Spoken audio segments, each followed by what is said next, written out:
Cordial saludos. El día de hoy trabajaremos lo que son los cuidados de enfermería relacionados con el afrontamiento, la autopercepción y los principios vitales. Podemos decir que ante situaciones complejas como la proximidad con la muerte, comienza a jugar un papel muy importante lo que es el afrontamiento.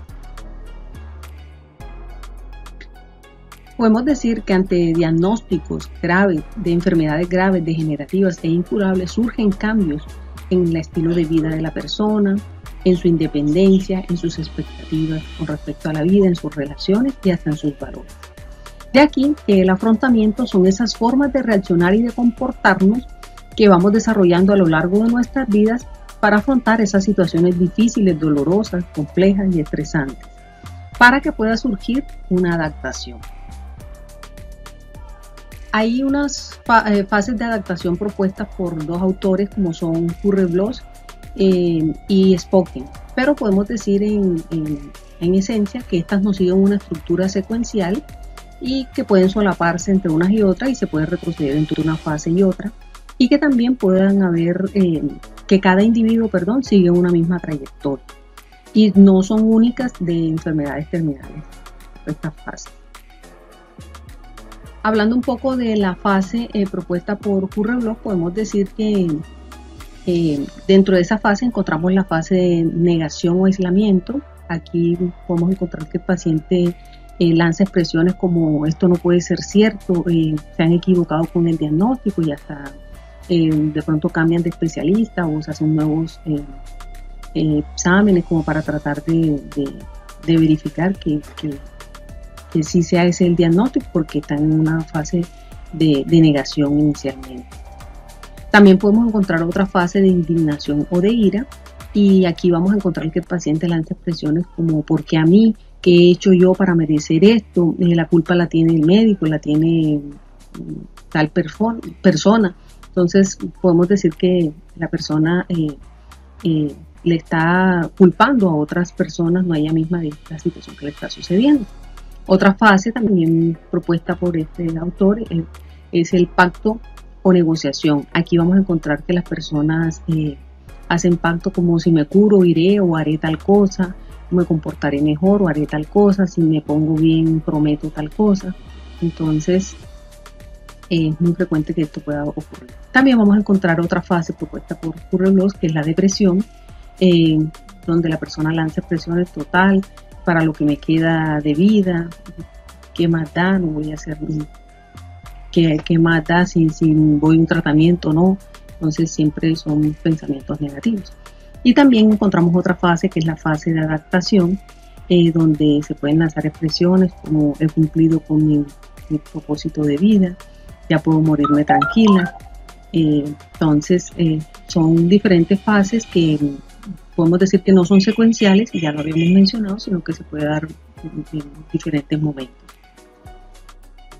Y dentro de la fase propuesta por Spocken encontramos la fase propuesta que es una de estas es la despreocupación. Aquí la persona no conoce el diagnóstico y aquí podemos estar hablando de lo que es la conspiración del silencio. Y digamos que no sería culpa del paciente, sino que las familias muchas veces le ocultan al paciente su diagnóstico, que ya en otro momento lo hemos hablado, y el paciente tiene derecho a conocer su diagnóstico y su pronóstico. Entonces esa despreocupación está muchas veces relacionada por ese desconocimiento. También él propone otra fase que es la de inseguridad y temor. Aquí vamos a encontrar que el paciente tiene esperanza de que le va a ir bien, se va a mejorar, pero a la vez también puede experimentar un miedo intenso de que de pronto falle en las terapias, los tratamientos o todo lo que se le haya propuesto desde el punto de vista médico.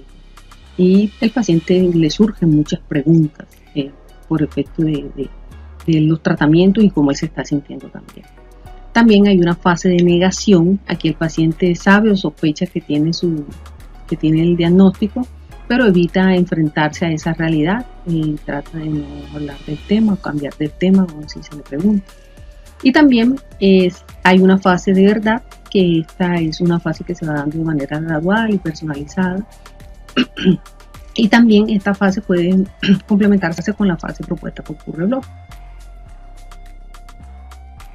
Vamos a encontrar también que este proceso de afrontamiento puede tener, se puede dividir en tres, y es que es un afrontamiento defensivo. Aquí vamos a encontrar que el paciente experimenta negación, ira, rabia. Otra forma de afrontamiento es el afrontamiento ineficaz. El paciente va a tener bloqueo, definitivamente no va a procesar este proceso de enfermedad por el cual está pasando. Y vamos a encontrar también otro tipo de afrontamiento, que es la desesperanza. Aquí vamos a encontrar un paciente desesperado, también de alguna manera con abandono, no querer hacer nada con respecto a su diagnóstico. Hablaremos un poco más de cada uno de estos. Con respecto al afrontamiento defensivo, podemos decir que la persona tiene miedo a afrontar la realidad. Aquí vamos a encontrar que hay negación de los problemas que ya son obvios, que está viendo su misma situación, pero hay negación, y vamos a encontrar que también hay una proyección de culpa en los demás, pensar que por culpa de otros es que está enfermo, y vamos a encontrar que el paciente se torna hostil. El objetivo principalmente aquí va a ser el afrontamiento de problemas, y dentro de las intervenciones que podemos hacer es aumentar el afrontamiento, y va a ser valorar la comprensión del paciente con respecto a su diagnóstico. A veces los médicos no son tan claros con respecto a la información que le dan al paciente, y la enfermería juega un papel muy importante en relación con la información que el médico le da, aclararle dudas con respecto a su diagnóstico. Ser claros en la comunicación es fundamental, porque con comunicación clara los pacientes pueden tomar decisiones. Tratar de que el paciente valore de manera objetiva su realidad. Entonces, esto aquí jugamos nosotros también un papel muy importante, porque es en relación con todo eso, información que tiene el paciente, hacerle claridad, y que las expectativas o que los objetivos que se tengan con él sean acorde a su verdadera realidad, objetivos alcanzables, es lo que nosotros decimos. También podemos otra intervención es desalentar a la familia de imponer la conspiración del silencio. Entonces, si no trabajamos con la información veraz, clara, complicado que el paciente pueda tomar decisiones con respecto a su pronóstico de vida, o qué cosas quisiera hacer, o qué objetivos podemos organizar con el paciente que sean cumplibles, que se puedan cumplir acorde con su verdadera realidad. También no percibir la hostilidad del paciente o de su familia como un ataque personal. El paciente puede que en un momento dado se torne hostil con el personal de enfermería, con el personal en general, y entender que es parte de ese mismo proceso de afrontamiento defensivo que está teniendo este paciente. Entonces, por eso es bien importante que esta parte la tengamos bien clara, porque en algún momento dado los familiares de pacientes tienden a tornarse hostiles hasta el mismo paciente, y si no lo entendemos, no lo comprendemos de esa manera, vamos a sentir que es un ataque personal.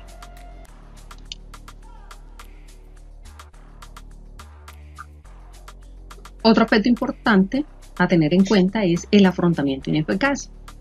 Aquí la persona no tiene recursos para afrontar lo que se le viene encima con respecto a su diagnóstico. Aquí el paciente se va a tornar ansioso, con miedo de manera constante, va a tener una conducta desorganizada o de alguna manera también destructiva.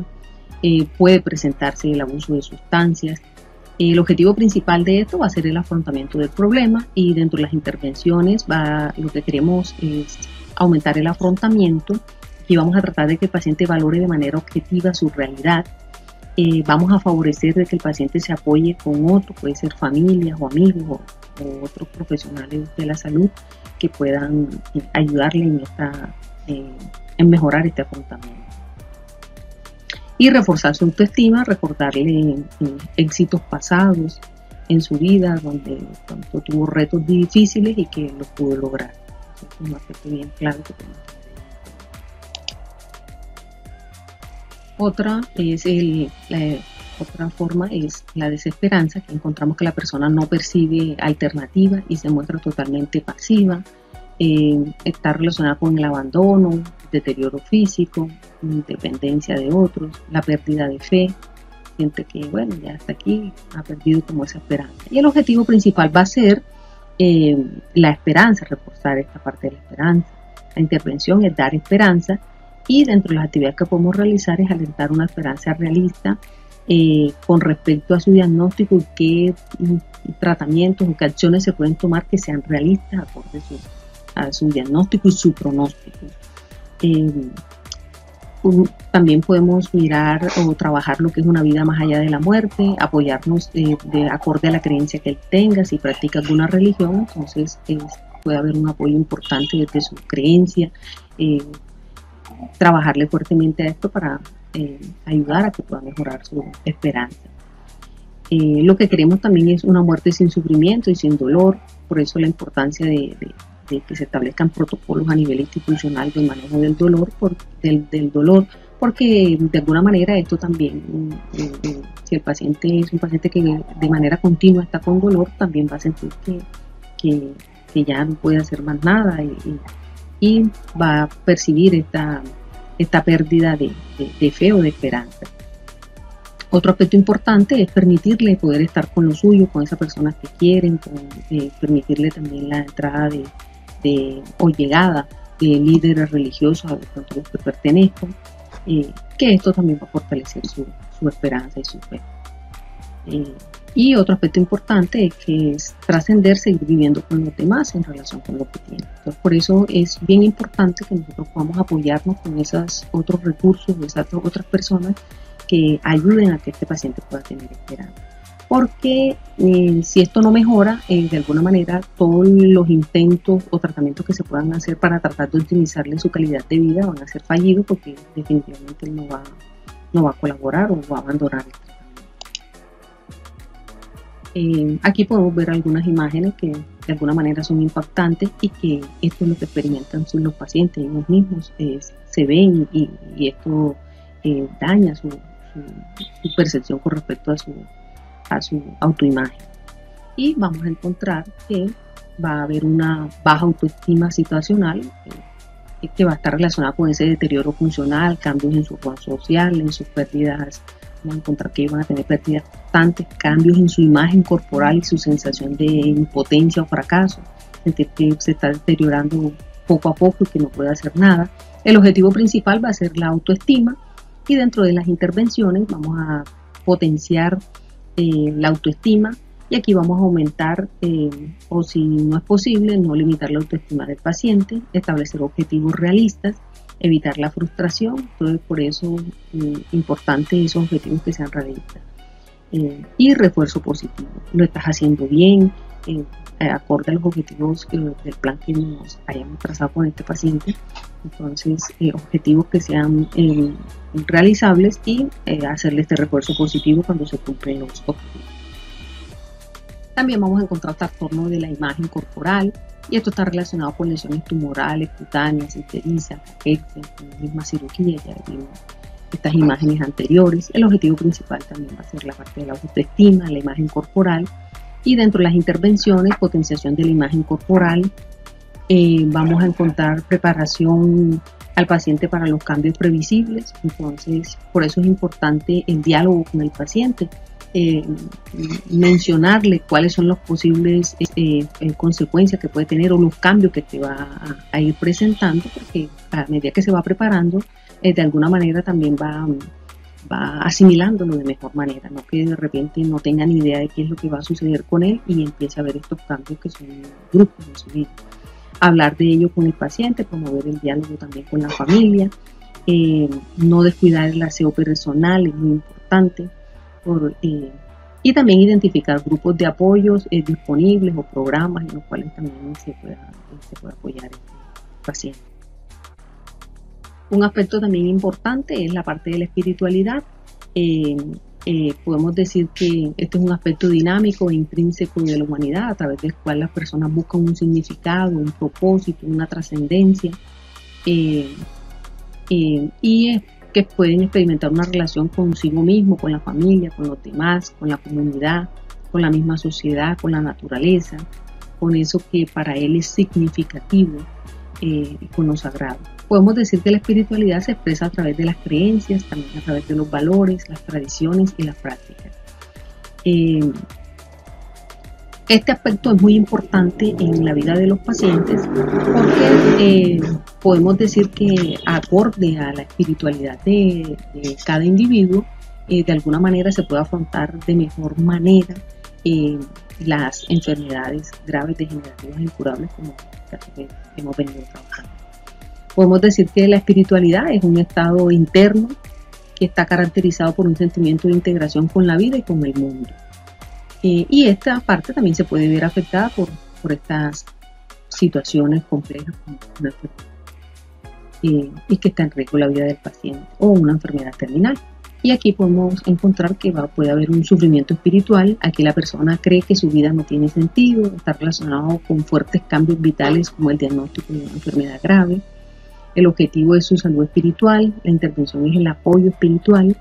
¿Y qué actividades podemos realizar? Animar al individuo a revisar la vida pasada, a centrarse en hechos y relaciones que proporcionaron fuerza y apoyo espiritual, tratar al individuo con dignidad y con respeto, animarlo a que participe de manera, en interacciones con familia, con amigos, con esas otras personas, fomentar el uso de recursos espirituales si este lo desea. Entonces, ya lo habíamos mencionado, si tiene un líder espiritual, darle acceso, que pueda ir a la institución y que pueda compartir con él, que esta parte pueda ser mejorada.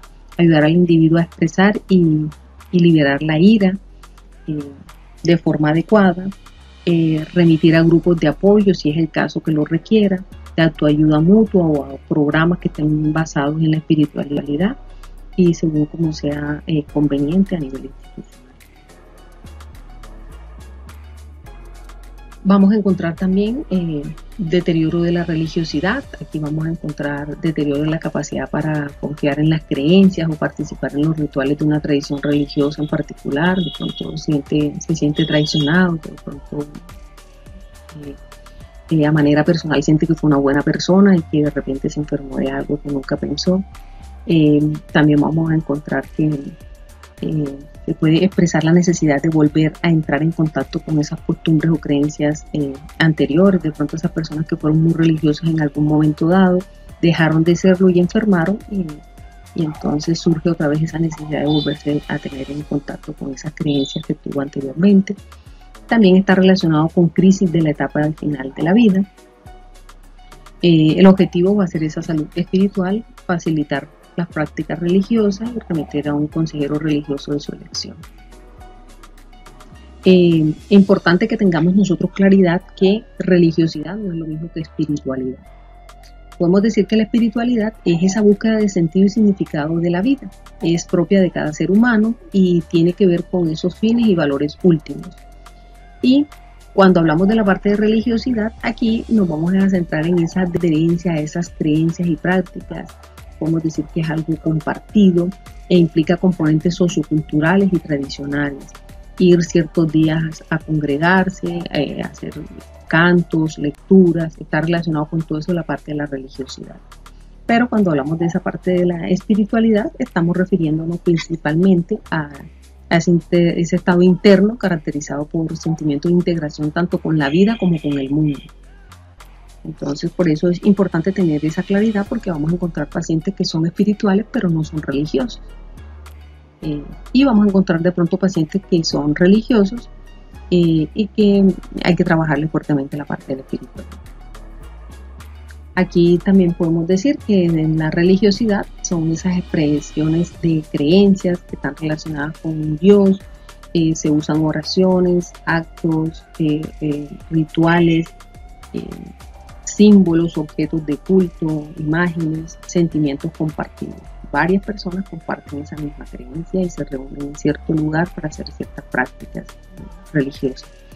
Y en la parte de la espiritualidad podemos hablar ya de un estado interno de cada individuo, está relacionado con esa parte existencial, con la búsqueda del sentido de vida, esa manera de cómo se siente él en el mundo. Entonces es importante tener claridad con respecto a esos dos conceptos.